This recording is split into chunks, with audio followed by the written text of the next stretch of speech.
ассалому алайкум бинандагони гиромӣ. нашри муфассали барномаи иттилоотии ахборро мустақиман манзуратон менамоем. имрӯз дар шаҳри душанбе президенти ҷумҳурии тоҷикистон пешвои миллат муҳтарам эмомалӣ раҳмон ва раиси маҷлиси миллӣ маҷлиси олии ҷумҳурии тоҷикистон раиси шаҳри душанбе муҳтарам рустами эмомалӣ бинои театри миллиро мавриди истифода қарор доданд. ин кохи муҳташами фарҳангӣ дар остонаи ҷашни 35-солагии истиқлоли давлатӣ ифтитоҳ гардида ба симои фарҳангии пойтахт шукӯҳи тоза бахшид. театри миллӣ аз ин пас на танҳо макони баргузории намоишҳо, консертҳо ва чорабиниҳои сатҳи байналмилалӣ, балки саҳнаи эҳёи арзишҳои миллӣ, кашфи истеъдодҳои нав ва муаррифии фарҳангу санъати волои тоҷикон дар арсаи ҷаҳонӣ хоҳад буд. ин шоҳкории меъморию фарҳангӣ ба наслҳои имрӯз ва оянда ҳамчун рамзи созандагӣ, худшиносии миллӣ, эҳтиром ба таъриху тамаддун ва эътимод ба фардои дурахшони Тоҷикистон хизмат хоҳад кард. 24 август президенти ҷумҳурии тоҷикистон пешвои миллат муҳтарам эмомалӣ раҳмон ва раиси маҷлиси миллӣ маҷлиси олии ҷумҳурии тоҷикистон раиси шаҳри душанбе муҳтарам рустами эмомалӣ дар пойтахти мамлакат шаҳри душанбе бинои муҳташаму бошукӯҳи театри миллиро мавриди истифода қарор доданд. ифтитоҳи ин кохи бошукӯҳи фарҳангу ҳунар барои мардуми тоҷикистон рӯйдоди муҳим ва хотирмон ба ҳисоб меравад.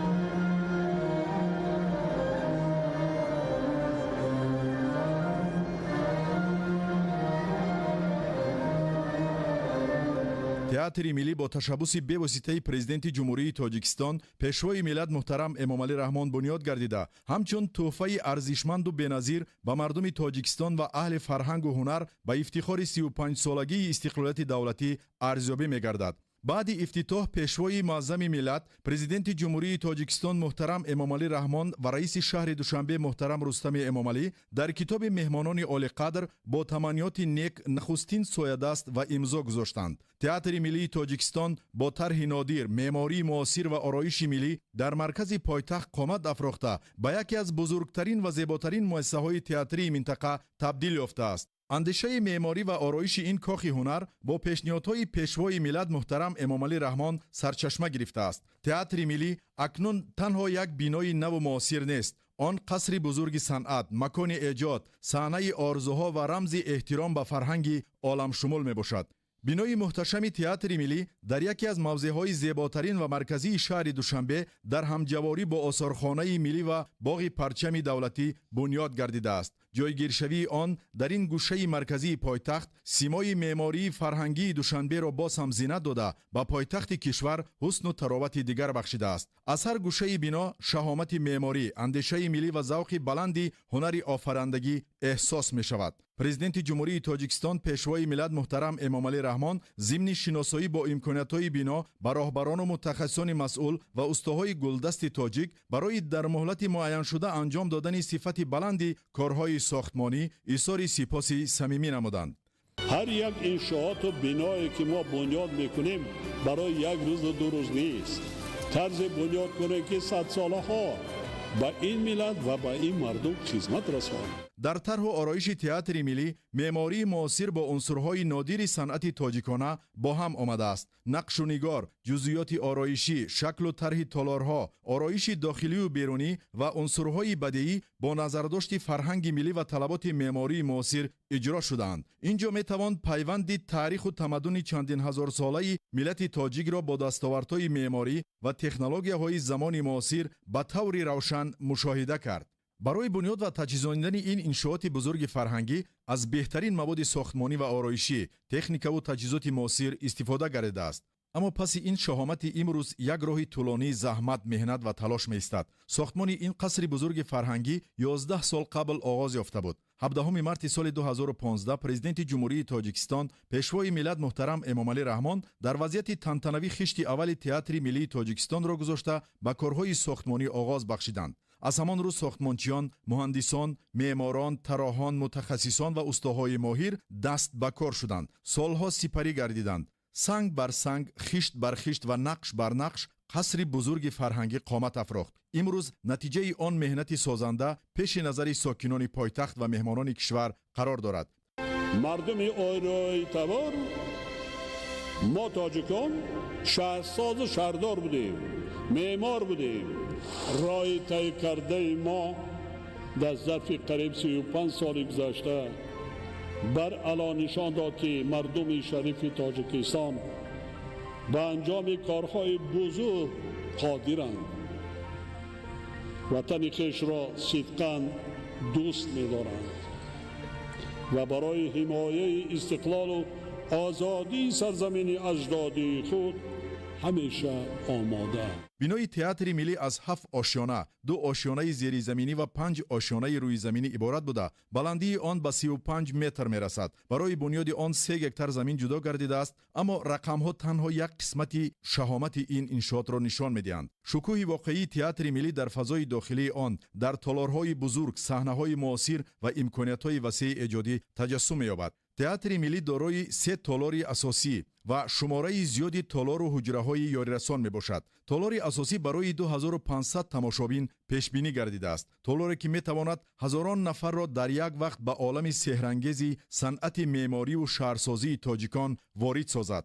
همین روزی که جناب عالی همینجا 3 اپریل حضور داشتن، محترم جناب عالی گفتن که شاکلان من آخر تئاتر به میشینم، از اینجا یگان حافظ یا یگان برنده به بلندگویی گپ زند باید من شنوم. صحنه بزرگ و جای مخصوص برای ارکستر امکانیت فراهم می‌آورد که در اینجا نمایشنامه‌های تئاتری، اپرا، بالت، کنسرت‌های سیمفونی و دیگر چوربینی‌های سطح بلند فرهنگی برگزار گردند. بلندی تالار اساسی 18 متر را تشکیل داده، طرح آن با نظرداشت طلبات معاصر صنعت صحنوی تهیه شده است. در برابر تالار اساسی 2 تالار دیگر نیز برای برگزاری چوربینی‌های فرهنگی و معرفتی، کنفرانس‌ها و کنسرت‌ها پیش بینی گردیدند. سینخرون پریود، یعنی که در اینجا وقتی که مجلس‌ها یا کنفرانس‌های بین‌المللی برگزار می‌گردند، پورا ترجمانان از دو طرف میتوانند که با تمام زبان‌ها یعنی که ترجمه کنند. یکی از آنها 1000 جای نشست و تالار کنفرانس برای 1115 نفر پیش بینی گردیده است. همین طور تئاتر ملی میتواند همزمان میزبان چاره‌بینی‌های گوناگون فرهنگی و سیاسی باشد. اما این قصر فرهنگ تنها برای تماشای نمایش‌ها ساخته نشده است. در بینای تئاتر حجره‌های تمرین سرایندگان و گروه‌های همسرایان، سیخ‌های پردازدهی، لباسدوزی و پایافزالدوزی، اتاق‌های روشنیدهی، استودیوهای ثبت ویدیو و آدیو و دیگر بخش‌های ضروری جایگیر شدند. در آشیانه‌های گوناگون بنا حجره‌های کاری مأموریت، آثارخانه تئاتر، جای برای نمایش مصوره‌ها، تالارهای قبول مهمانان عالی‌قدر، مجلسگاه و دیگر انشاءات خدمترسان موجودند. یعنی در اینجا تنها اثری صحنوی نمایش داده نمی‌شود. آن از اندیشه آغاز شده در همان محیط آفریده، تهیه و به صحنه برآورده می شود. برای هنرمندان و کارمندان تئاتر شرایط مناسب و زمانوی کاری فراهم آورده شده است. هر یک جزء این مجموعه بزرگ با آن روانه شده است که ایجادکار بتواند به خاطر جمع و امکانیت‌های ضروری اثر نو آفرد. در 3 تالار میتواند برابر 3 چوره‌بینی دایر شود که یکیش به دیگرش خلل نمیرساند. هم از جهت اکوستیکا یعنی شنوایی یا صدا، هم از جهت بینیش دیدن، یعنی صحنه برای نمایان بودن صحنه، عملهای صحنه برای نمایان بودن به تماشابین، همه شرایط موافق است. همش سنجیده شدگی است. متخصصان بهترین دنیا آماده کار کردگی هستند. یک جا با متخصصان تاجیک. ما امروز شاهدی واقعی مهمی فرهنگی در حیات سیاسی کشورمان گردیدیم. در قطار صدها انشاءات مهم جشنی که بخشیده به 35 سالگی استقلال دولتی جمهوری تاجیکستان ساخته مورد استفاده بری قرار داده می شوند، تئاتر ملی نیز مورد بهره برداری قرار گرفت. دستان مبارک معمار وحدت ملی و دولتداری نوین تاجیکان محترم امامعلی رحمان پرده را از روی لمحه خاطره این بینای محتشم تاریخی برداشتند و در تاریخ نوین تاجیکان یک صفحه نو بازگردید.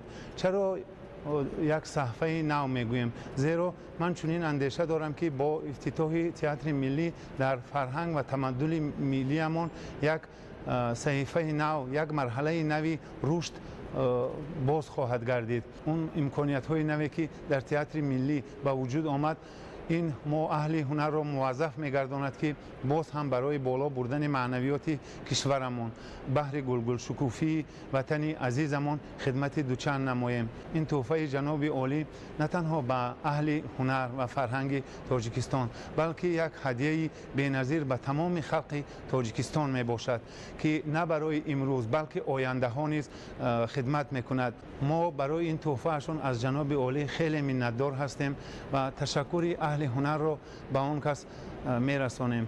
هر یک جزی این مجموعه بزرگ به آن روانه شده است که ایجادکار بیتواند با خاطر جمع و امکانیت‌های ضروری اثر نو آفرد. تئاتر ملی با 17 لیفت مسافربر و بارکش و 6 اسکالاتر تامین گردیده برای مهمانان مهمانخانه با 136 جای خواب و استراحت نیز پیش بینی شده است. در دو آشیانه زیرزمینی توقفگاه برای 250 نقلیات و حجره‌های زیادی تکنیکی و یاریرسان جایگیر شدند. بنا با نظام‌های معاصر گرمیدهی، هوا تازه‌کنی و دیگر تجهیزات مهندسی مجهز گردیده است. همه این امکانیت‌ها تئاتر ملی را به یک مجموعه مکمل فرهنگی تبدیل می‌دهند. از نگاه تکنیکی نظام این تئاتر واقعا نادر است.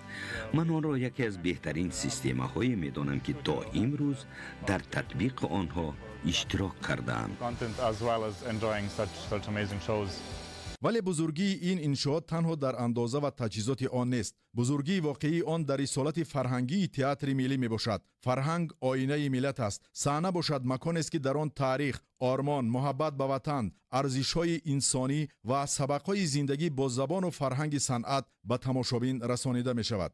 تئاتر در تربیه معنوی جامعه، تحکیم خودشناسی ملی و احترام به ارزش‌های تاریخی و فرهنگی نقشی بزرگ دارد. از این رو بنیاد چنین یک قصر بزرگ فرهنگی شهادت توجه خاصه بر رشد صنعت و ایجاد شرایط مساعد برای اهل فرهنگ می باشد. یکی از ویژگی‌های اساسی تئاتر ملی در آن است که تکنولوژی معاصر با رمزهای فرهنگ ملی هماهنگ گردیده است. در آرایش داخلی بنا نقش و نگار که از تاریخ تمدن هزار ساله تاجیک منشأ می‌گیرد استفاده شده است. هر نقش گویا قصه از تاریخ ملت را بازگو می‌کند. هر جزء آرایشی پیوند امروز را به گذشته نشان می‌دهد. و هر گوشه این قصر بزرگ بیانگر آن است که ملت تاجیک در زمان صاحب استقلالی به حفظ و احیای فرهنگ ملی و معرفی آن در سطح بین المللی توجه بیشتر ظاهر می نماید. در دوران صاحب استقلالی برای رشد علم و فرهنگ و فعالیت مؤسسه‌های فرهنگی و هنری تدبیرهای زیاد عملی گردیدند. در این سالها یک قطار مؤسسه‌های تئاتری تأسیس یافته بناهای تئاترهای موجوده تعمیر و نوسازی گردیدند. همه این اقدام‌ها به یک هدف مهم، رشد صنعت، دستگیری اهل فرهنگ و فراهم آوردن شرایط مناسب برای ایجاد روانه شدند. اینجا صحنه برای ایجاد اثرهای بزرگ و افاده آرمان‌های ملی آماده است. اینجا امکانیت برای تربیت استعدادها فراهم شده است. در این مکان میتوان بهترین صحیفه‌های تاریخ ملت را به صحنه آورد. در اینجا میتوان از قهرمان‌های تاریخی، چهره‌های برجسته تاریخ و ادبیات و فرهنگ، زندگی مردم و آرمان‌های نسل امروز اثرهای جاودانه آفرید. و شاید از همین صحنه‌ها صدای هنرمندان جوان بلند شود که سالهای بعد صنعت تاجیک را در صحنه‌های بزرگ جهان معرفی خواهند کرد. امروز درهای تئاتر ملی برای مردم باز شدند. با باز شدن این درها در یک جهان دیگر نیز گشوده شد. جهان عالم و فرهنگ ناتکرار، عالم موسیقی، جهان ابرز و احساس، جهان تاریخ و آرمان. اکنون در این صحنه پرده ها باز می شوند. در این تالارها موسیقی طنین انداز می گردد.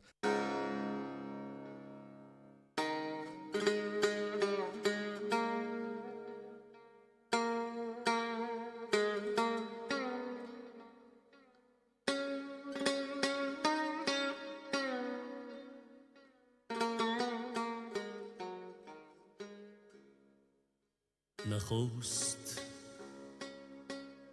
استادی استادان خونیا بار بد بوده به نسبت رودکی صنعتی ما بار بد بوده گرفته اندر عالم راهی عود و بربط و قانون سراسر عالمی را بار بد پیموده با ناخون.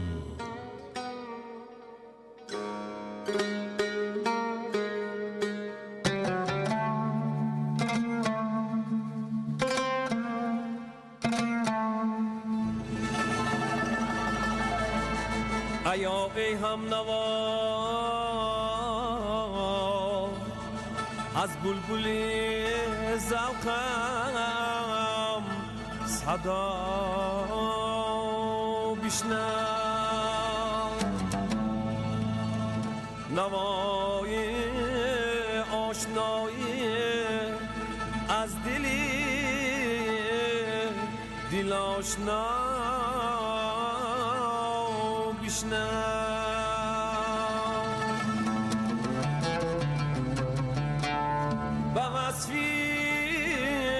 کشوری آزاد ای آزاد پیوسته، تو از مرغ دلم حرفی خوشو شیرین نوا بشنو. سعادت را در این وحدت سرایی جاویدان دریا،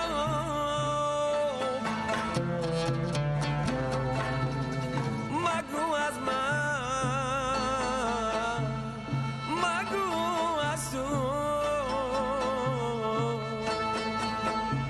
سخن دیگر زیما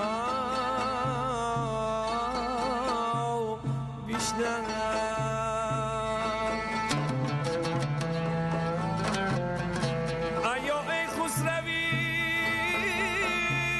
دورم سراپا پرتوی دورم،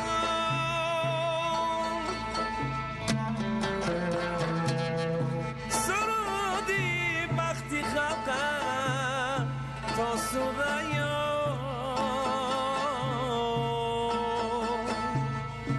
از سرا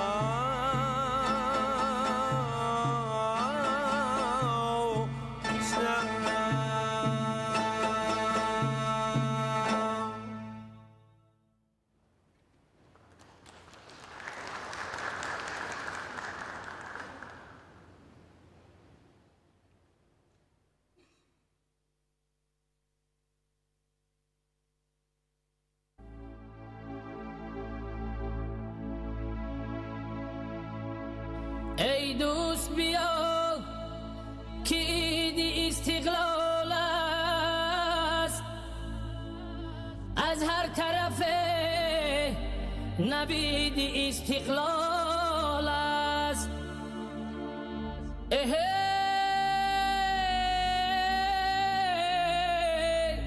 بینگر که به وقتی تاجیکی فرخونده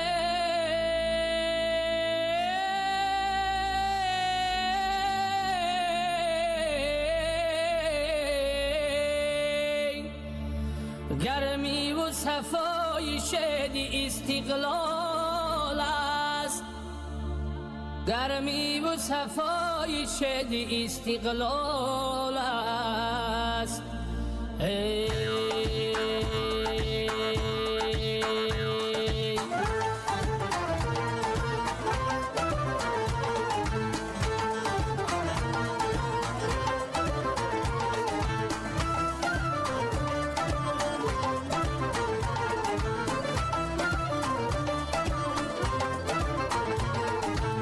جشن استقلال کشور زنده باد، پیشوای سر اختر زنده باد. جشن استقلال کشور زنده باد، پیشوای سر اختر زنده باد. تاجیکستان ها صاحب اختیار، مردمی ها سر بلند و بختیار، با تلاشی سروری وحدت شیار، در جهان شد ملک ما آوازدار. با تلاشی سروری وحدت شیار، در جهان شد ملک ما آوازدار. جشن استقلال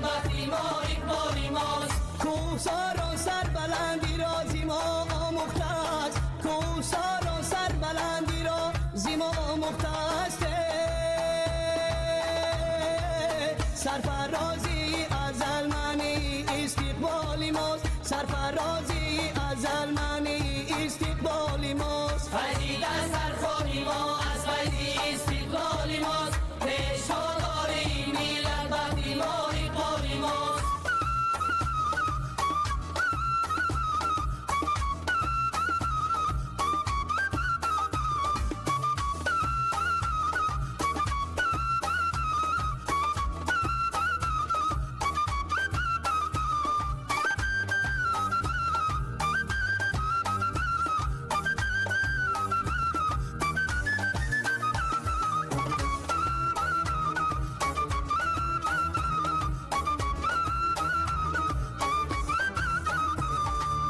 جلوه‌ای رنگی کمان از نور استقلال ماست بال افشان بر سما از بخت و از اقبال ماست چون چکم پوشان کلابی برعکس آید دلم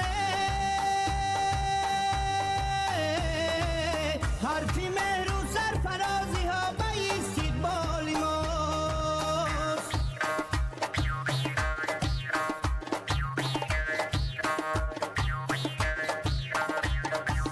فیضی در سرخوری ما از فیضی استقلال ماست پیشوا داریم میلاد وقتی ما اقبال ماست فیضی در سرخوری ما از فیضی استقلال ماست پیشوا داریم میلاد وقتی ما اقبال ماست پیشوا داریم میلاد وقتی ما اقبال ماست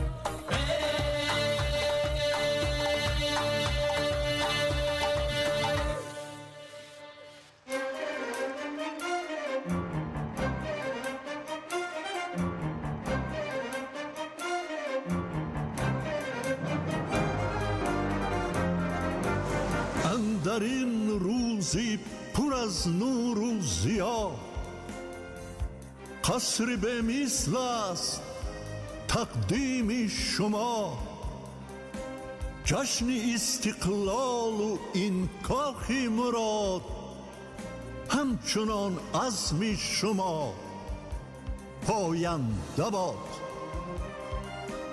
هر جا سری ما بلند از سروری ماست هر جا رهی ما سفید از رهبری ماست آزاد وطن زی پیشوا شد چو صدف آسوده در این صدف نکو گوهری ماست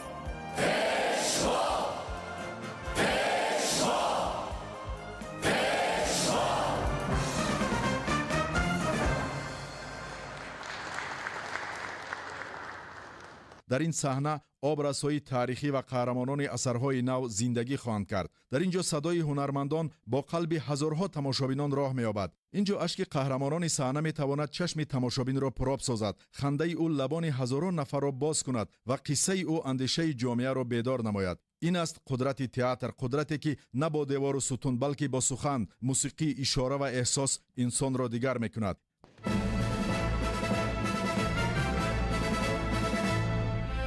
نوشتم بصد رنج 30 سال و 5 یک شاهنامه چو به میز گنج ایا سروری کار و کردار سنج تو هم مثل بنده بسی سال و 5 بسا رنج بردی برای وطن سرافراز کردی سرای وطن ز سنگ آتش آورد بیرون هوشنگ تو نور آفریدی ز نام و ز ننگ به این عزم و رای و به این نیکویی همان رستمی گفته من تویی رستم تویی رستم تویی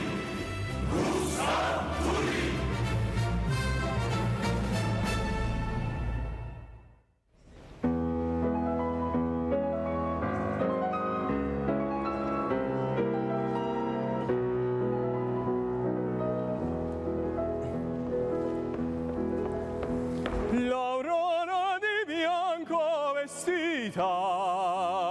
già l'uscio dischiude al gran sol, di già con le rose sue dita carezza dei fiori lo stuol,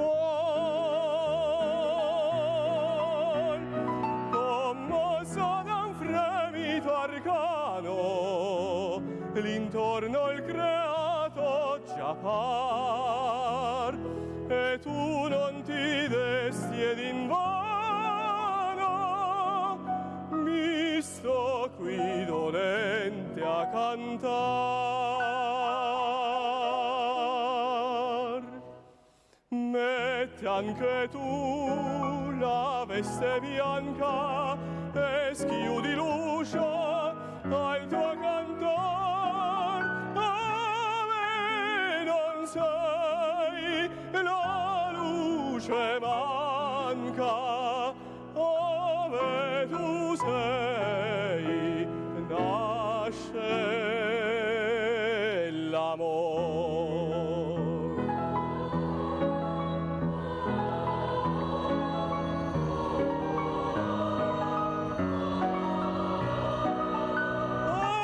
Ove non sei la luce manca, ove tu sei nasce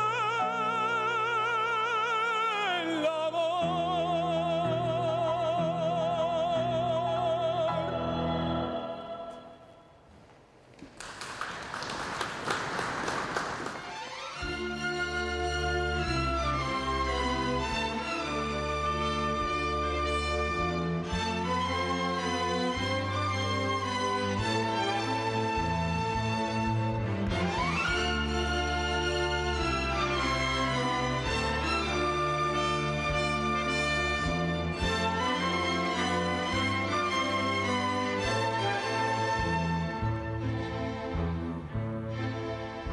اوی جایی مالیان آید همه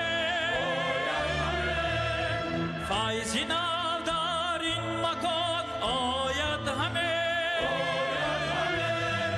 بیشکفت چون باقی به میزنین دیار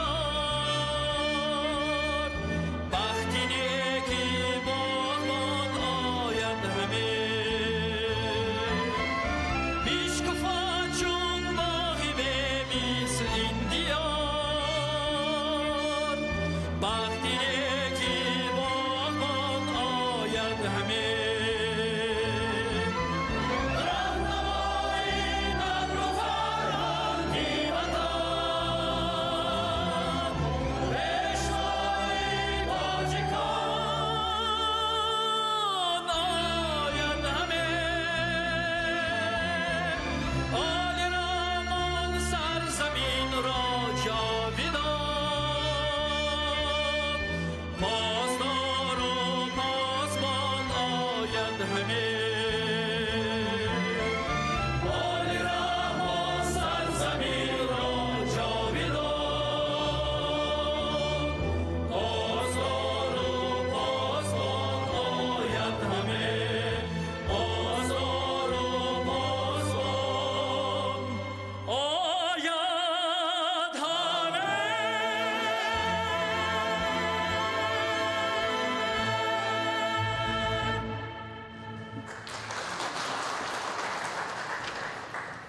аз ин пас театри миллӣ метавонад ба макони баргузории муҳимтарин чорабиниҳои фарҳангӣ, фестивалҳо, намоишҳои театрӣ, опера, балет, консертҳои симфонӣ ва барномаҳои байналмилалӣ табдил ёбад. он метавонад тоҷикистонро дар арсаи байналмилалӣ ҳамчун кишвари дорои фарҳанги ғанӣ, санъати баланд ва тамаддуни қадима боз ҳам бештар муаррифӣ намояд. аз хишти аввал то пардаи аввал, аз сохтмон то саҳна, аз нақша то воқеият, аз заҳмати бунёдкорон то эҷоди ҳунармандон, ин аст роҳи тайкардаи театри миллӣ, роҳе ки 11 сол пеш бо гузоштани хишти аввал оғоз ёфт ва имрӯз ба оғози як давраи нав расид. Давраи нав, давраи зиндагии воқеии театр, давраи офаридани намоишҳои нав, давраи кашфи истеъдодҳои нав, давраи рӯи саҳна овардани қаҳрамонони таърих ва образҳои ҷовидонаи адабиёти тоҷик, давраи муаррифии фарҳанги миллӣ дар саҳнаҳои бузурги ҷаҳон. شاید سالهای بعد وقتی پرده این صحنه باز می شود، تماشابین در پس هر نمایش زحمت هزاران نفر را با یاد دارد. زحمت آنهایی که این قصر را بنیاد کردند تا امروز هنرمندان در آن آرزوهای خود را به صحنه آورند. تئاتر ملی اکنون یک بینا نیست. آن مکان حفظ ارزش‌های ملی، تربیه معنوی نسل‌ها و معرفی تاریخ و تمدن تاجیکان میباشد. بنیاد تئاتر ملی از روزهای اول برای کارمندان شرکتی تگیم مسئولیت بزرگ و مایه افتخار بود. انشاءات دارای طرح نادر و معماری معاصر میباشد. هر یک مرحله ساختمان از متخصصان مهارت بلند، زحمت پیوسته و مناسبت جدی را طلب میکرد. محض با تلاش و کوشش شبانه روزی کارمندان این لایحه بزرگ به طور شایسته عملی گردید. دستور و هدایت‌های پیشوای ملت محترم امام علی رحمان برای با صفت بلند و جوابگو به طلبات معاصر معماری بنیاد گردیدن تئاتر ملی راهنما بودند. این قصر برای امروز بنیاد شده است، اما به فردا نگرانیده شده است، برای نسل امروز و نسل‌های آینده، برای آنکه هر کودکی که امروز به این تالار وارد می شود شاید فردا هنرمندی بزرگ شود، برای آنکه هر جوانی که امروز در این صحنه هنر می آموزد پگاه پرچم فرهنگ تاجیک را در صحنه‌های جهانی بالا بردارد، برای آنکه نام تاجیکستان در جهان صنعت با فرهنگ والا، هنر اصیل و ارزش‌های ملی باز هم بلندتر صدا دهد. امروز در مرکز شهر دوشنبه قصر قامت افراخته است که دیوارهای آن از سنگ و آهن ساخته شدند، اما روح آن از فرهنگ، هنر و آرمان ملی سرچشمه می‌گیرد. تئاتر ملی اینجوری است که تاریخ به صحنه میآید، اینجوری است که ادبیات به ابراز تبدیل می‌یابد، اینجوری است که موسیقی به احساس میرسد. اینجا قدرت، توانایی، غرور ملی، خودآگاهی و خویشتن‌شناسی، احساس بلند وطن دوستی، روح تمدن آرایی تباران، شکوه صنعت فرهنگ والای تاجیکان و احساس بزرگ ارجگذاری به نیاگان نیکنام نهفته است. و اکنون در آستانه 35 سالگی استقلالیت دولتی جمهوری تاجیکستان پرده یک صحنه بزرگ بالا می رود. صحنه‌ای که می تواند صدای فرهنگ تاجیک را بلندتر کند. صحنه‌ای که می تواند آرزوهای ایجاد نسل‌های نو را به واقعیت تبدیل دهد. صحنه‌ای که در آن گذشته، امروز و فردای ملت به هم می پیوندند. تئاتر ملی اکنون آماده است. آماده است تا صحنه نوی تاریخ فرهنگ تاجیک گردد. آماده است تا در قلب دوشنبه و در فرهنگ ملت جایگاه خاصه خود را پیدا نماید. این شاهکاری و معجزه عصر است، ولی هیچ دستگاه معاصری نواربرداری این شکوه و شهامت را با تمام جزئیاتش نشان دادن نمیتواند. تنها با چشم و قلب‌های پر از محبت و افتخار از این دیار، از این پیشوای سازنده و بنیادکار و خلق صاحب تمدن و شهرساز آریایی تبار میتوان از نزدیک این کاخ بگزند را دید و انگشت حیرت گزیده به آینده باز هم درخشان وطن اعتماد بست. نقش سرور دولت ما، عملی کننده آرمان‌های استقلالیت ما امام علی رحمان از بنیادکاری آغاز شد. اولا کاخ بزرگ صلح و وحدت را بنیاد کردند و در این زمینه کاخ باور و اعتقاد خلق ما را اساس گذاشتند که اساس همه کامیابی و دستاوردهای آینده ماست. بعداً با امضا شدن سازشنامه صلح و وحدت ملی با بنیادکاری های مادی را آوردند. اینقدر راه ها، اینقدر نقب ها، نیروگاه ها، اینقدر کارخانه های صناعتی، اینقدر مؤسسه های فرهنگ و معرفت بنیاد شدند که نه تنها سیمای دولتی ما را، سیمای ملک ما را دیگر کردند، بلکه در مجموع سیمای دولت ما را پیش جهانیان مجسم نمودند که یک ملت بنیادکار است، یک ملت سازنده است. پیشوای ملت ما به فرهنگ بسیار توجه دارند، به فرهنگ، به ادبیات، به ادیبان، به صنعتکاران توجه همه روزه دارند و همین کاخ بزرگ مهر و محبت ایشان را باز یک بار دیگر در پیش نظر همه ما مجسم نمود. امروز که این کاخ بزرگ فرهنگ ما بنیاد شده است، همه ما را، هم ادیبان را، هم صنعتکاران را به بسیار کارها وادار میکند، به بسیار وظیفه‌دار میکند.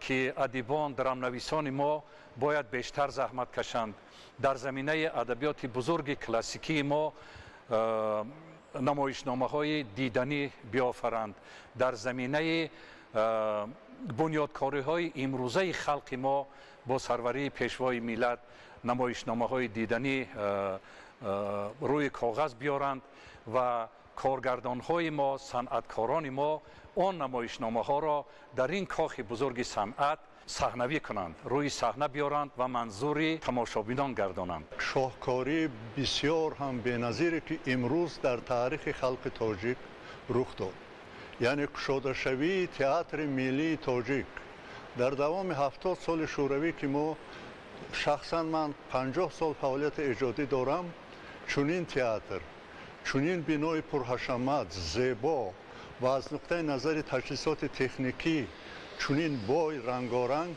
دیده نمیشد و امروز اهل فرهنگ تاجیک همه باید خوشنود باشند، باید شاد باشند که با چنین یک بنای با حشمت میتوانند هنر خود را، نیتهای خود را، اثرهای خود را روی این صحنه بیارند.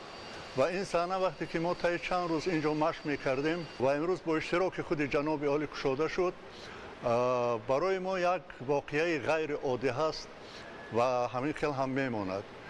ما با همکاران هم صحبت شدیم و مقایسه کردیم و گفتیم که چنین بنا که امروز آماده شده است یکی از بناهای پرحشمت می باشد که افضلیت های خیلی زیاد دارد و از جهت تجهیزات تکنیکی نیست. تئاتر چنان یک بایگری ها دارد که می تواند دکور در یک زمان قفا رود، بالا براید، از این طرف و این طرف رود و برای هنرپیشگان، برای کارگردان ها این چنین یک کمک بسیار کلان می شود که در یک لحظه می توانند صحنه را عوض کنند، دکور را عوض نمایند و نیت های خود را در روی صحنه عملی سازند. مینتداری خود را به پیشوای معظم ملت محترم امام علی رحمان رساندنی هستم. از نام اهل فرهنگ و صنعت جمهوری تاجیکستان گفتنی آن را دارم که پیشوای معظم ملت ما محترم امام رحمان این درگاه هنر را برای نسل‌های آینده تاجیکستان بنیاد کرده است. افتخار از آن میکنم که ما ایجادکارا، صنعتکارا، فرهنگ شناسان از این تالار استفاده میبریم و در این تالارهای تئاتر ملی نمایش‌های بزرگ به مانند اپرا، بالت، اپرتا، کنسرت‌های سیمفونی، اینچنین ما میتوانیم که دراما و دیگر کنسرت‌های یکنوازی و آن نمایش‌ها را بگذاریم که در عرصه جهانی جوابگو باشند. بینای با حشمتی که در ماست اینجا برای هر یکی ما این خرسندی خیلی بیکنار است. شناسنامه هر کشوری که ترقی میکند، کشوری که با راه فرهنگ و مدنیت میرود دو معین کننده دارد. این یک راه، دیگر تئاتر. منت دارم از سرورمان، از پرزیدنت جمهوری تاجیکستان که با دهانی پر به مردم گفته میتوانم ما تئاتر داریم. انا این است آن یک لحظه حساس ترینه که برای من شخصا تا آنی که هستم در دلم میماند. یعنی که این مهنت است که ما باید قدر کنیم و قدرشناس باشیم. خیلی مهنتی زیاد و این همش به پرزیدنت جمهوری تاجیکستان، به سروری ما تعلق دارد این مهنت. و نهایت امروز آن روزی رسید که ما اکنون می توانیم انا به همین بنا فخر کنیم. احساس گفته نمیتونم. چند روز قبل ما همراه هنرمندان اینجا بودیم. البته همه با یک احساس دیدنی کردیم، اما احساس من دیگر بود. من طاقت نداشتم. چه خیلی که حاضر است اشک گلوگیرم کردگی است، ناگفتنی است. این یک تئاتر عادی نیست. این یک فرهنگسرا است، یک قصری با حشمت است که من بسیار جاها سفر کرده بودم، بسیار قصرهای با حشمت فرهنگیش دیدگی بودم، اما این ناگفتنی است، این نادر است. این افتخار هر یک فرهنگی تاجیک است، این افتخار ما تاجیکستان است. وقتی میبینید از بیرون از داخل میبینید که این یک پل است و از 100 ساله های گذشته، از امروز و 100 ساله های آینده است. این قصر، این فرهنگسرا از من سر کرده. هر یک فرهنگی تاجیک وظیفه‌دار میکند که مسئولیت 10 چند زیادتر کرده شود. در هر یک نقطه، در هر یک ذره این بنا فرهنگ تاجیکه، نقش نگار قدیمی تاجیکه، غرور تاجیکه تماشا میکنید، میبینید. ناگفتنی است. من تئاتر ملی را تماشا کردم، اون قدر زیبا، اون قدر دلربا ساخته شده است که خود تماشاش الکی قریب که یک نمایش است. تمام اون کارهای بزرگی که در روی جهان نسبت به همین خیل صحنه ها هست، همونها در اینجا تجسم یافتند که این قدر کار من بعد کار هنرپیشه ها خیلی خیلی آسان تر می شود، چون که امکانیت ها فراوانند. идомаи ахбор барои ба дастовардҳои назаррасу шоиста истиқбол гирифтани ҷашни 35-солагии истиқлоли давлатӣ дар ноҳияи Темурмалик раванди корҳои созандагию ободонӣ тақвият ёфта тарҳои амалӣ шуданд ки баҳри зиндагӣ аз ин ҳам беҳтару хубтари мардум равона гардидааст. ҳоло дар деҳаи рӯҳафзои ноҳия бунёди муассисаҳои томактабӣ ва миёна идома дорад. ҳамкорони мо гузориш медиҳанд. дар деҳаи рӯҳафзои ноҳияи Темурмалик корҳои созандагиву ободонӣ бо суръати баланд идома доранд. ба истиқболи ҷашни бузурги миллӣ 35-солагии истиқлоли давлатии ҷумҳурии Тоҷикистон бо ташаббуси соҳибкори маҳаллӣ дар деҳа як қатор иншооти муҳими иҷтимоӣ бунёд мешаванд. яке аз иншооти муҳим муассисаи таҳсилоти миёнаи умумии рақами 26 мебошад. бинои нави таълимӣ барои 480 хонанда дар Дубаст пешбинӣ шуда аз 17 синфхона иборат аст. дар ин боргоҳи нави илму маърифат барои таълими фанҳои дақиқу табиӣ, омӯзиши забонҳои хориҷӣ ва касбомӯзии хонандагон шароити муносиб фароҳам оварда мешавад. синфхонаҳои химия, биология, физика, география, математика, асосҳои кор бо компютер, омӯзиши забонҳои хориҷӣ ва ҳунаромӯзӣ бо таҷҳизоту воситаҳои зарурӣ таъмин карда мешаванд. ду синфхонаи ҳунаромӯзӣ низ пешбинӣ гардидааст ки барои аз худ намудани касбу ҳунар ва рушди малакаҳои амалии хонандагон имконияти бештар фароҳам меорад. барои омӯзгорон ҳуҷраҳои корӣ, барои хонандагон китобхонаи анъанавӣ ва электронӣ, нуқтаи хизматрасонии тиббӣ, ошхона, маҷлисгоҳ бо 100 ҷойи нишаст ва толори варзишӣ муҳайё гардидааст. ба рушди варзиш низ таваҷҷӯҳи хос дода шудааст. дар ҳудуди муассиса майдончаи варзишӣ масоҳаташ 350 метри мураббаъ бунёд гардида, дар дохили деҳа низ майдончаи футбол сохта шудааст. ин шароит барои ҷалби наврасон ба варзиш, машқу тамрин ва тарзи ҳаёти солим мусоидат мекунад. дар паҳлӯи мактаб муассисаи таҳсилоти томактабии рӯҳафзо низ бунёд шудааст.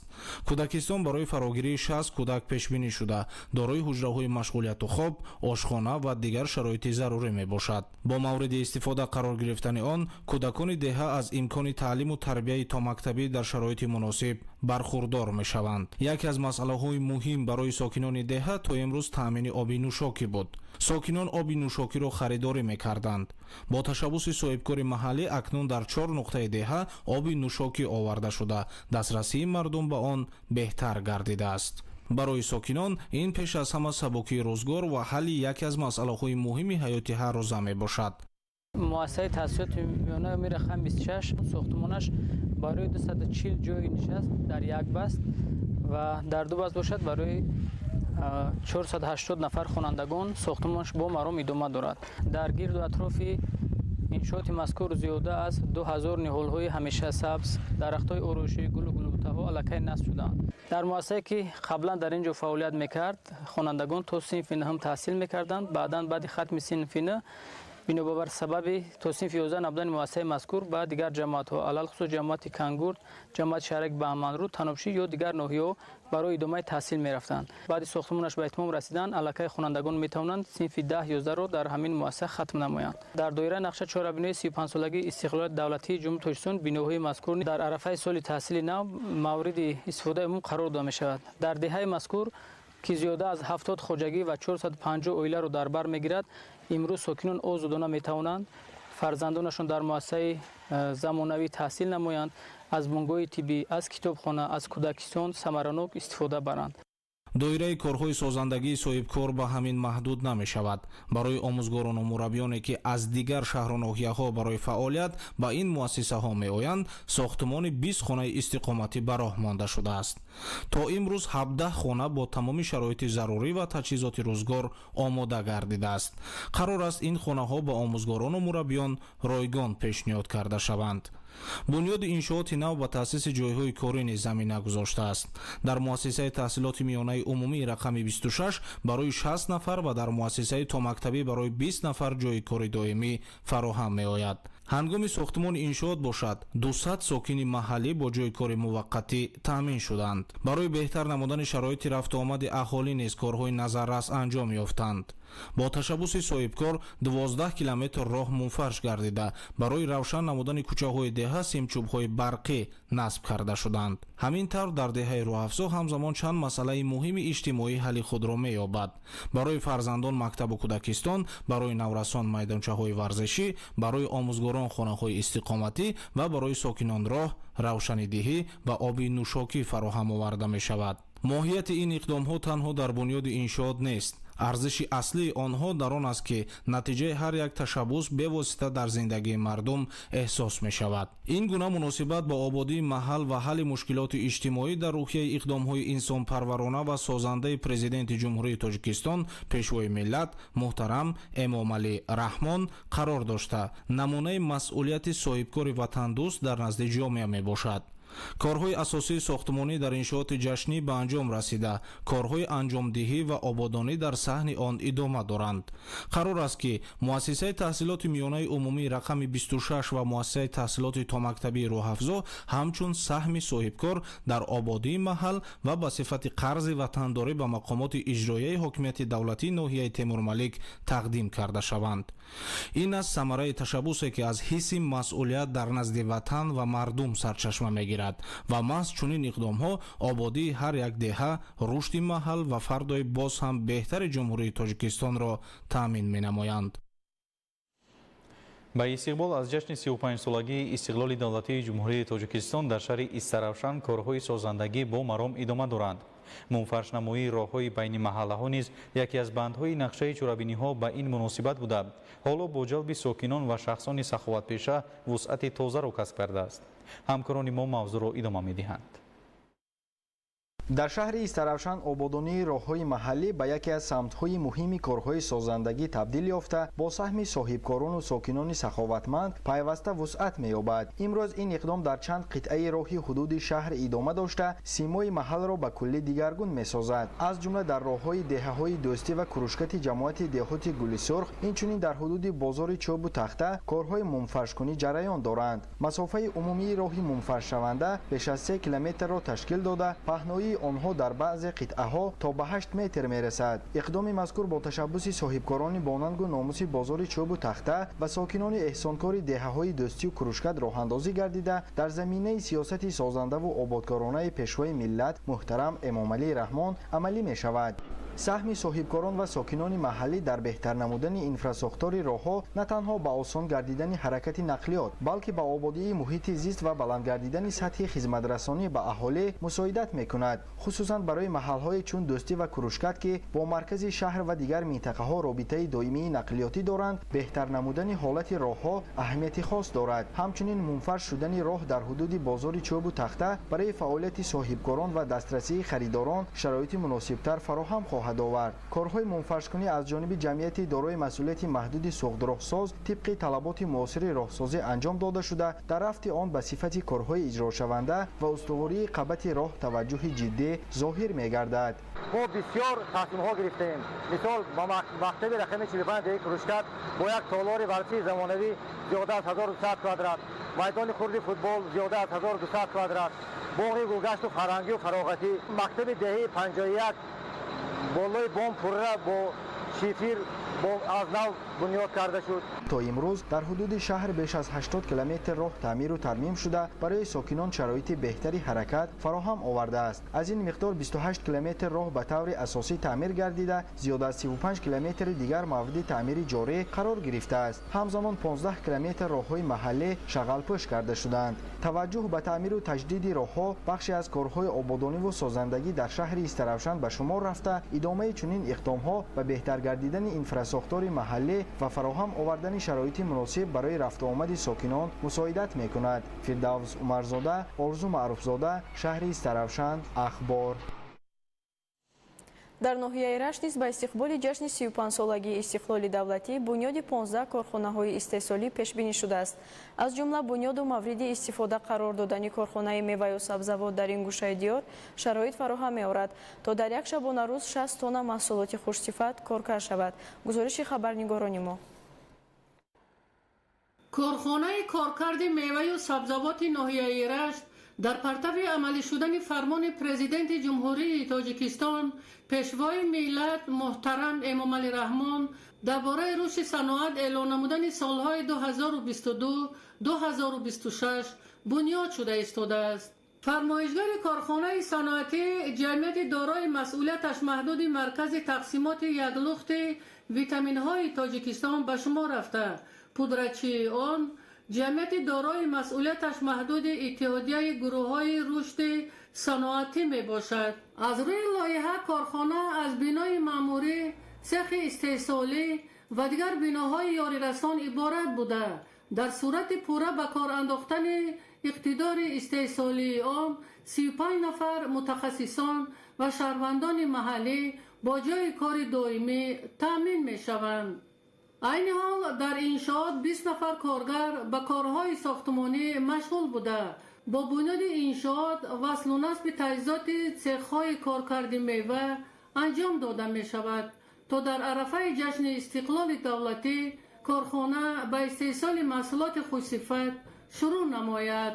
бунёди корхонаи коркарди меваю сабзавот дар ноҳияи рашт бесабаб нест, зеро мавҷуд будани ашёи маҳаллӣ бахусус меваҳои хушсифат ба рушди корхона ва афзоиши иқтидори истеҳсолии он такони ҷиддӣ мебахшад. аз ҷумла ноҳияи рашт яке аз ноҳияҳои асосӣ ва таъминкунандаи бозорҳои ҷумҳурӣ бо меваҳои хушсифат ба шумор рафта, аз масоҳати 5173 гектар боғҳо 4775 гектар асосан боғҳои ҳосилдиҳанда мебошад, ки солҳои гузашта истеҳсоли мева дар ҳамаи шаклҳои хоҷагидорӣ беш аз 42 000 тоннаро ташкил намуд. дар ин радиф дар ноҳияҳои минтақаи рашт садҳо гектар боғҳо муруту ноку пешпазак мавҷуд буда, он барои омода кардани шарбат ба манфиати боғбонҳо даромади иқтисодӣ медиҳад. имрӯзҳо боғбонон ба ҷамъоварии меваҳои пешпазаку нокумуруд оғоз намуданд. инак ба фаъолият оғоз намудани корхонаи коркарди меваю сабзавот дар ноҳияҳои рашт шароит фароҳам меорад, то дар ноҳияҳои дигари минтақа маҳсулоти худро ба корхонаҳо оварда бадин васила иқтидори истеҳсоли онро боз ҳам афзоиш диҳанд. идигули маҳмуд, додарҷони мирзазода, برای برنامه اخبار از ناحیه رشت. در دایره نقشه چرابینی‌های کمیته اجرایی حزب خلقی دموکراتیک تاجیکستان در شهر دوشنبه بخشیده به جشن 35 سالگی استقلال دولتی همایش‌های سیاسی معرفتی برگزار گردیدند. گزارش در این خصوص.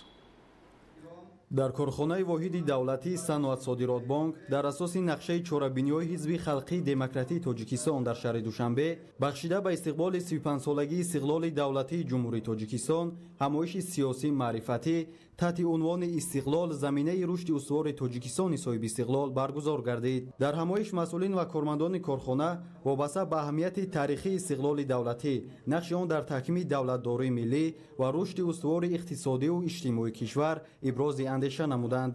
зикр гардид ки имрӯз тоҷикистон ҳамчун давлати соҳиби истиқлол дар роҳи рушди устувор қадамҳои устувор гузошта татбиқи ҳадафҳои стратегии миллӣ аз ҷумла саноати кунонии босуръати кишвар, рушди иқтисоди миллӣ ва беҳтар намудани сатҳи зиндагии аҳолӣ бо маром идома дорад. дар ин раванд душанбе ҳамчун пойтахти кишвар низ рӯз ба рӯз ободу зебо гардида барои рушди иқтисодию иҷтимоӣ ва фароҳам овардани шароити арзандаи зиндагии шаҳрвандон тадбирҳои муҳим амалӣ карда мешаванд. дар фарҷоми ҳамоиш таъкид шуд ки истиқболи 35-солагии истиқлоли давлатӣ на танҳо як ҷашни миллӣ, балки бозгӯи роҳи тайкардаи давлату миллат ва натиҷаи заҳматҳои созандаи мардуми тоҷикистон мебошад.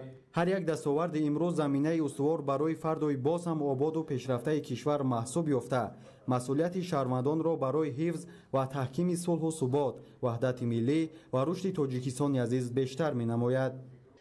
дар беморхонаи клиникии шаҳрии бемориҳои заҳролудшавӣ ва осебҳои сӯхта бо ибтикори кумитаи иҷроияи ҳизби халқии демократии тоҷикистон дар шаҳри душанбе ва раёсати тандурустии шаҳри душанбе ба ифтихори ҷашни бузургу муқаддаси миллии 35-солагии истиқлоли давлатии ҷумҳурии тоҷикистон ҳамоиш доир гардид. дар чорабинии масъулони кумитаи иҷроияи ҳизби халқии демократии тоҷикистон дар шаҳри душанбе, раёсати тандурустии шаҳри душанбе, кумитаи иҷроияи ҳизби халқии демократии тоҷикистон дар ноҳияи фирдавсӣ, беморхонаи клиникии шаҳрии бемориҳои заҳролудшавӣ ва осебҳои сӯхта ва табибон иштирок намуданд. таъкид гардид ки истиқлоли давлатӣ барои халқи тоҷик бузургтарин неъмати таърихӣ ва муқаддастарин дастоварди миллӣ ба ҳисоб меравад. маҳз ба шарофати он пояҳои давлатдории навини тоҷикон устувор гардида барои рушди тамоми соҳаҳо аз ҷумла тандурустӣ шароити мусоид фароҳам оварда шуд. ҳифзи ин дастоварди бебаҳо, таҳкими ваҳдати миллӣ ва самтгузорӣ дар пешрафти ватан вазифаи муқаддаси ҳар як шаҳрванди тоҷикистон мебошад. дар ҳамоиш доир ба қабули қадномаи созмони милали муттаҳид дар бораи 10-солаи байналмилалӣ оид ба таҳкими сулҳ барои наслҳои оянда солҳои 2027-2036, дастовардҳои даврони соҳиби истиқлолӣ, таҳкиму тақвияти худшиносии миллӣ, баландбардоштани маърифати сиёсию ҳуқуқии шаҳрвандон андешаронӣ сурат гирифт. гуфта шуд ки имрӯзҳо мардуми кишвар дар арафаи таҷлили 35-умин солгарди истиқлоли давлатии ҷумҳурии тоҷикистон қарор доранд ва ҳар як фард бояд тамоми нерӯ ва тавоноии худро ба пойдории сулҳу субот дар тоҷикистон ва татбиқи ҳадафҳои стратегии мамлакат равона созад. дар идомаи чорабинӣ ҳамчунин вобаста ба дастовардҳои соҳаи тандурустии пойтахт, татбиқи барномаи давлатӣ ва беҳтар гардидани сифати хизматрасонии тиббӣ маълумот пешниҳод гардид. зикр шуд ки бо дастгирии пайвастаи ҳукумати кишвар дар муассисаҳои тандурустии шаҳри душанбе имконияти мусоиди ташхису табобат фароҳам аст. дар охир нафарони фаъол бо сипосномаи кумитаи иҷроияи ҳизби халқии демократии тоҷикистон дар шаҳри душанбе қадрдонӣ шуданд. дар ноҳияи шаҳри нав дар мавзӯи тарзи гузарондани пайванди дарахтони мевадиҳанда ва зиёд намудани пайвандакҳои нашвӣ барои ниҳолони интенсивӣ семинари машваратии илмӣ амалӣ баргузор гардид. дар кори семинар мутахассисони соҳаи боғдорӣ, олимону коршиносон, боғдорон ва роҳбарони хоҷагиҳои ниҳолпарварии шаҳру ноҳияҳои кишвар иштирок намуданд. шарҳи бештари мавзӯъ дар гузориши ҳамкорони мо. ضمن семинари машваратии илми амалӣ ки бо иштироки олимону коршиносони соҳаи кишоварзӣ дар ноҳияи шаҳри нав доир шуд, масъалаҳои марбут ба рушди боғдорӣ, истифодаи технологияҳои муосири парвариши ниҳолҳои мевадиҳанда, тарзи дурусти гузарондани пайванд ва зиёд намудани такпайвандҳои нашвӣ мавриди баррасӣ қарор гирифтанд. қайд гардид ки истифодаи усулҳои пешрафтаи пайвандкунӣ ва парвариши ниҳолҳои босифат барои ташкили боғҳои интенсивӣ, баланд бардоштани ҳосилнокӣ ва беҳтар намудани сифати маҳсулоти мевагӣ аҳамияти муҳим дорад. Дар қисмати амалии семинар мутахассисон ба иштирокдорон усулҳои дурусти пайванди дарахтони мевадиҳанда ва тарзи зиёд намудани такпайвандҳои нашвиро ба таври амалӣ нишон доданд. Ҳамчунин оид ба интихоби навъу такпайванд, нигоҳубини ниҳолҳо ва риояи талаботи агротехникӣ тавсияҳои соҳавӣ пешниҳод гардиданд. имрӯз мо тасмим гирифтем ки дар хоҷагии ноҳияи шаҳри нав озмуни пайвандчиҳои беҳтарин гузаронем. хоҷагӣ дар имсол тасмим гирифтааст ки зиёда аз 1,639,000 беғ ниҳолҳои мевадиҳанда пайванд гузаронад. то ба ҳамин рӯз зиёда аз 200,000 беғ дарахтҳои мевадиҳанда хоҷагии зертоби пайванд карда шудааст. рушди боғдорӣ ва ҷорӣ намудани технологияҳои муосир яке аз самтҳои муҳими рушди соҳаи кишоварзӣ ба ҳисоб рафта, истифодаи самараноки имкониятҳои мавҷуда метавонад ба афзоиши истеҳсоли маҳсулоти кишоварзӣ ва беҳтар гардидани сатҳи даромади боғдорон мусоидат намояд. боғу токпарвари асил ва деҳқони соҳибтаҷриба Неъматҷон Усмонзода аз таҷрибаи пешқадами боғдории хеш суханронӣ намуда, аз иштирокчиён даъват ба амал овард ки бо истифода аз роҳу усулҳои муосир ва таҷрибаи пешқадами кишварҳои рӯ ба тараққӣ ниҳолони нодири ороишиву мевадиҳандаро ба кишвар ворид намуда, теъдоди онҳоро зиёд намоянд. чунин таҷрибаро номбурда солҳост ки дар хоҷагии худ амалӣ намуда аз ҳисоби фурӯши ниҳолони нодир даромади хуб низ ба даст овардааст. як кор кунем ки як самара теяд, насли оянда ҳақмонба дуо кунад. дар фарҷоми семинар байни иштирокдорон ва мутахассисон мубодилаи афкор сурат гирифта, вобаста ба рушди минбаъдаи боғҳои интенсивӣ ва истифодаи усулҳои муосири ниҳолпарварӣ пешниҳодҳои судманд ироа гардиданд. гузориши Дилшод Раҳмонзода ва Садриддин Иброҳимзода аз ноҳияи Шаҳри Нав барои барномаи иттилоотии Ахбор. дар натиҷаи татбиқи корҳои илмӣ дар истеҳсолот, олимони институти зироаткории Академияи илмҳои кишоварзии Тоҷикистон ба дастовардҳои назаррас ноил гардида истоданд. баробари ихтирои тухмиҳои хушсифату серҳосили зироату сабзавот, ҳамчунин тадбирҳои муосири баландбардоштани ҳосилнокиро низ амалӣ менамоянд. шарҳи бештар дар таҳияи ҳамкоронамон. дар ҷумҳурии Тоҷикистон ба соҳаи пахтакорӣ таваҷҷӯҳи хоса равона гардида, ҳамасола барои баланд бардоштани ҳаҷми истеҳсолот тадбирҳои мушаххас андешида мешавад. дар ин замина олимону мутахассисони соҳа дар хоҷагиҳои пахтакори мамлакат корҳои илмиву таҷрибавӣ гузаронида, сатҳи таҷрибаи кории деҳқононро дар ин самт баланд мебардоранд. дар хоҷагии таҷрибавии Зарнисори филиали Институти зироаткории Академияи илмҳои кишоварзии Тоҷикистон дар шаҳри Ҳисор дар майдони 7 гектар замин 4 навъи хушсифати пахта кишт карда шуда, дар натиҷаи ба роҳ мондани корҳои илмиву таҷрибавӣ нашъунамоии ниҳолон хуб гардидааст.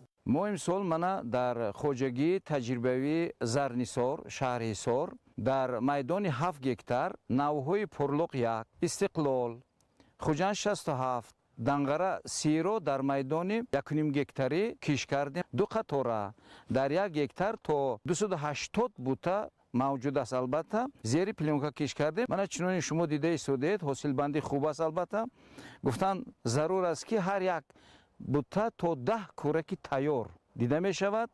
гулу шона зиёд дорад. албатта умеди зиёд дорем ки дар муддатҳои наздик ба шукуфтан оғоз мекунад. мо дар ин ҷо натиҷа мебардорем ки ҳам навъҳои ватанӣ ҳам навъҳои хориҷӣ муқоиса бар онҳо, масъалаи ҳосилбандии онҳоро. тибқи агротехникаи парвариш то имрӯз 2 маротиба дар ин майдонҳои пахтазор ғизодиҳии дастӣ ва техникӣ гузаронида шуда, ҳамакнун бо назардошти беҳтар намудани ҳолати нашъунамои зироатҳо тавассути дронҳои махсус ғизодиҳии баргиро ба роҳ мондаанд. ба гуфтаи олимон, чунин технологияҳои ғизодиҳӣ баробари зуд анҷом додани ин тадбири саҳроӣ ҳамзамон ба тоза гардидани ниҳолон аз чангу ғубор мусоидат менамояд. ин таҷриба бори аввал аз ҷониби олимони Институти зироаткории Академияи илмҳои кишоварзии Тоҷикистон дар қидаҳои намоишӣ гузаронида шуд ки бо ба даст омадани натиҷаҳои назаррас минбаъд низ дар дигар хоҷагиҳои пахтакори ҷумҳурӣ ба роҳ монда мешавад. мана ҳозир бо махсус дронҳо энтозен 98%, 15 грамм дар 1 гектар 20 литр об, ҳамин энтожен 98ро 45 грамм истифода мебаранд. дар майдони 2 гектар ҳамчун ғизои баргӣ дар пахтазор дода мешавад. ин албатта хуб аст, чунки он ғизое ки мисол пештар додем, аллакай 2 маротиба мо ин ғизо додем, лекин бо ғизои баргӣ ҳам як фоидаи калон мебиёрад барои тараққиёти пахта. Ба он шона гулое ки ҳаст инро фоида мерасонад. мавриди зикр аст ки дар пойгоҳи таҷрибавии институти зироаткории академияи илмҳои кишоварзии тоҷикистон корҳои татбиқи технологияи муосири кишоварзӣ ва ҷорӣ намудани навовариҳо дар истеҳсоли пахта пайваста амалӣ карда мешавад. ин мавсим дар хидаҳои таҷрибавии институти зироаткорӣ бори аввал кишти инноватсионии пахта бароҳ монда шуд ки технологияи муосири обёрӣ бо ҷалби ҳамкориҳои мутахассисони ҷумҳурии ӯзбекистон татбиқ шудааст. бароҳ мондани ин усули парвариш қадами муҳим дар самти рушди кишти инноватсионии пахта ба ҳисоб меравад. дар маҷмӯъ технологияи муосири обёрӣ ва ғизодиҳӣ имкон медиҳад ки захираҳои об самаранок истифода гардида ҳамзамон барои рушди мӯътадили растанӣ шароити мусоид фароҳам гардад. бинандагони гиромӣ, ин буд нашри муфассали барномаи иттилоотии ахбор. хайр саломат.